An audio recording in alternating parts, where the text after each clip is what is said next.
Good morning everyone, আমি প্রিয়াঙ্কা। আমার চ্যানেলের ছোট্ট একটি পরিবারে আপনাদের সকলকে স্বাগত।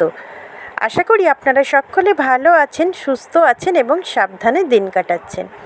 চলুন আজ একটা নতুন দিন, মানে একটা নতুন ভ্লগ আপনাদেরকে সঙ্গে নিয়ে আজকে সকাল থেকে ভ্লগটা শুরু করে ফেলি। প্রথমেই ঘুম থেকে উঠে চা খেয়ে ছাদে গিয়ে দেখি বেশ সুন্দর দুটো জবা ফুল ফুটেছে। আর এই যে দেখছেন বেলি ফুলটাও ফুটেছে বেশ ভালোই, তবে এখনও পুরোটা ফোটেনি। আর এই পাশে এই যে স্থলপদ্মের মতন দেখতে জবাটাও ফুটেছে। আর এদিকে দেখুন একটা রানী কালারের বড় জবা ফুটেছে।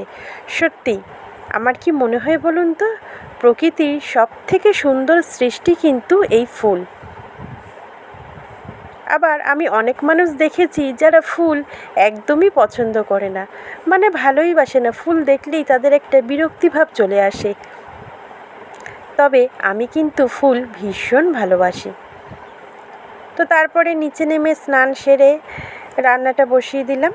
ওদিকে ভাতটা হয়ে গেছে অলরেডি। আর এদিকে দেখুন ওই পেঁপে দিয়ে তেলাপিয়া মাছের ঝোলটা, যেটা আপনাদের দাদাভাই খায়, সেই ঝোলটা আমি বসিয়ে দিচ্ছি।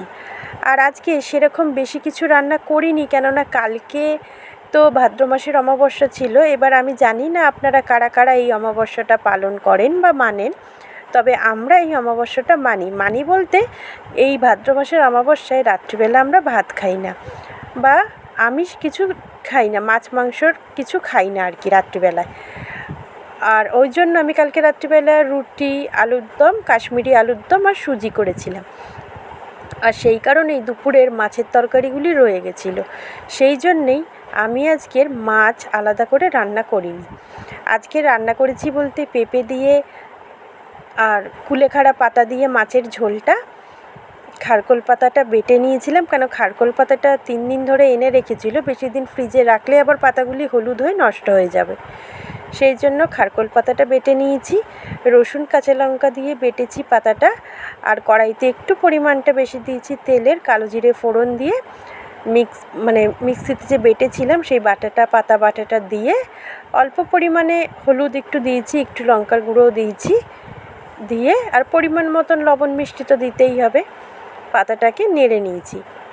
আর তারপরে আমি এখানে ওই ডাঁটা, আলু, কুমড়ো, বরবটি, বড়ি দিয়ে একটা নিরামিষ মতন তরকারি বসিয়ে দিচ্ছি। আজকে রান্না বলতে এই দুটোই করেছিলাম, আর কালকের মাছ, কুমড়ো শাক সব ছিল, ওই জন্যেই আজকের আর বেশি কিছু রান্না করিনি।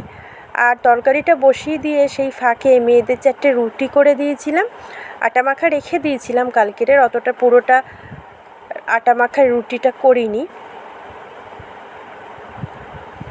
আসলে আমি একটা জিনিস বেশ ভালোই এখন বুঝতে পারি বা মানি, যে আমাদের জীবনের কিন্তু একটা লক্ষ্য থাকা যায়। লক্ষ্য না থাকলে পরে তুমি যতই পরিশ্রম করো না কেন, সে কঠোর থেকে কঠোরতম পরিশ্রম করলেও তুমি কিন্তু কোনো দিনই সফল হতে পারবে না, তোমার জীবনে যদি কোনো লক্ষ্য না থাকে। আর তোমার জীবনে যদি লক্ষ্য থাকে, তুমি চেষ্টা করলে অল্প পরিশ্রমেও সফলতাকে হাতের মুঠোয় আনতে পারবে। আমি এই জিনিসটা খুব ভালোভাবে এখন বুঝে গেছি। আশা করি তোমরাও তোমাদের জীবনের একটা লক্ষ্য রাখবে আর তাড়াতাড়ি তোমাদের সফলতাকে অর্জন করতে পারবে।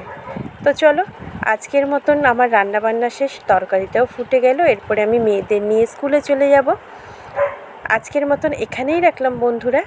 ভিডিওটা ভালো লাগলে অবশ্যই পাশে থাকবেন, চ্যানেলটা সাবস্ক্রাইব করে। আর পুরো ভিডিওটা দেখার জন্য thank you so much. Tata.